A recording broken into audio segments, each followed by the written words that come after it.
فہیم نے اسود سے، انہوں نے حضرت عائشہ رضی اللہ تعالیٰ عنہ سے روایت کی، کہا ہم یعنی ازواج نبی صلی اللہ علیہ وسلم میں سے کسی ایک کے خصوصی ایام ہوتے تو رسول اللہ صلی اللہ علیہ وسلم چادر باندھنے کا حکم دیتے، وہ چادر باندھ لیتی تو پھر آپ اس کے ساتھ لیٹ جاتے۔ صحیح مسلم حدیث نمبر 679۔ عبد الرحمن بن اسود نے اپنے والد سے، انہوں نے حضرت عائشہ رضی اللہ تعالیٰ عنہ سے روایت کی، کہا ہم میں سے کسی کے خصوصی ایام ہوتے تو آپ صلی اللہ علیہ وسلم اس کے جوش و کثرت کے دنوں میں اسے تہبند باندھنے کا حکم دیتے، پھر اس کے ساتھ لیٹ جاتے۔ حضرت عائشہ رضی اللہ تعالیٰ عنہ نے فرمایا، تم میں سے کون ہے جو اپنی خواہش پر اس قدر ضبط رکھتا ہو جس قدر رسول اللہ صلی اللہ علیہ وسلم اپنی خواہش پر قابو رکھتے تھے؟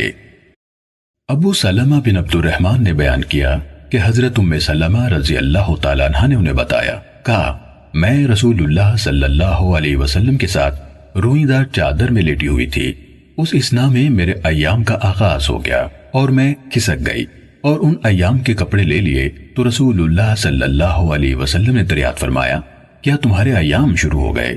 میں نے جواب دیا، جی ہاں۔ تو آپ صلی اللہ علیہ وسلم نے مجھے پاس بلا لیا اور میں آپ کے ساتھ اوڑھنے کی ایک ہی روئی دار چادر میں لیٹ گئی۔ ام سلمہ نے بتایا کہ وہ اور رسول اللہ صلی اللہ علیہ وسلم اکٹھے ایک برتن میں غسل جنابت کر لیتے تھے۔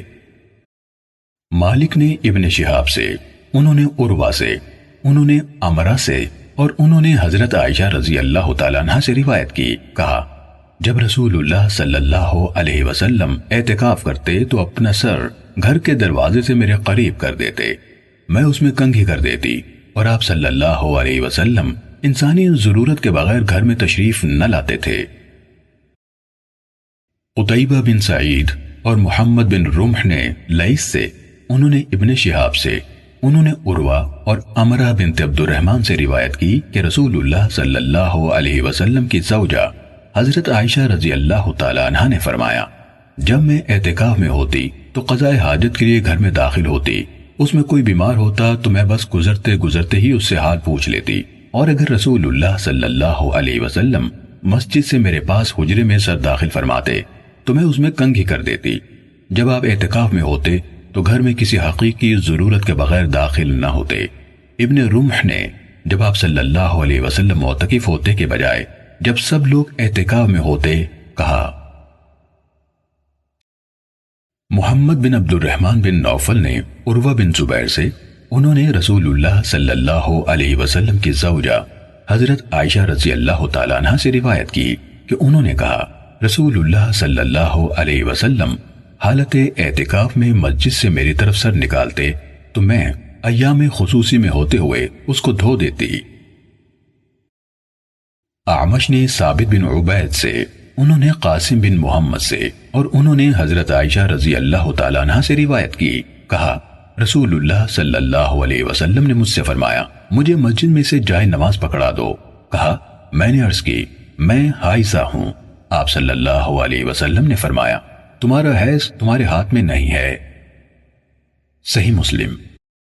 حجاج اور ابن ابی علیہ نے ثابت سے، انہوں نے قاسم بن محمد سے، انہوں نے حضرت عائشہ رضی اللہ تعالیٰ عنہ سے روایت کی، انہوں نے کہا رسول اللہ صلی اللہ علیہ وسلم نے مجھے حکم دیا کہ میں مسجد سے آپ کو جائے نماز پکڑا دوں۔ میں نے عرض کی، میں حائضہ ہوں۔ آپ صلی اللہ علیہ وسلم نے فرمایا، حیض تمہارے ہاتھ میں نہیں ہے۔ حضرت ابو ہریرہ رضی اللہ تعالیٰ عنہ سے روایت ہے، انہوں نے کہا ایک بار رسول اللہ صلی اللہ علیہ وسلم مسجد میں موجود تھے تو آپ نے فرمایا، اے عائشہ مجھے نماز کا کپڑا پکڑا دو۔ تو انہوں نے کہا میں حائضہ ہوں۔ آپ نے فرمایا تمہارا حیض تمہارے ہاتھ میں نہیں ہے۔ چنانچہ انہوں نے آپ کو کپڑا پکڑا دیا۔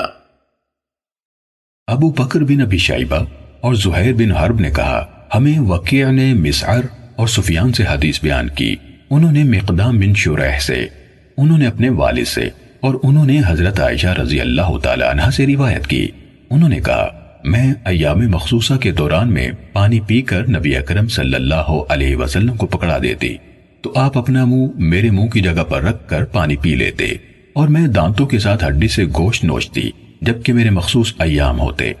پھر وہ ہڈی نبی صلی اللہ علیہ وسلم کو دیتی تو آپ میرے منہ والی جگہ پر اپنا منہ رکھتے اور بوٹی توڑتے۔ زہیر نے فیشربو یعنی پانی پینے کا لفظ ذکر نہیں کیا۔ صحیح مسلم حدیث نمبر 692۔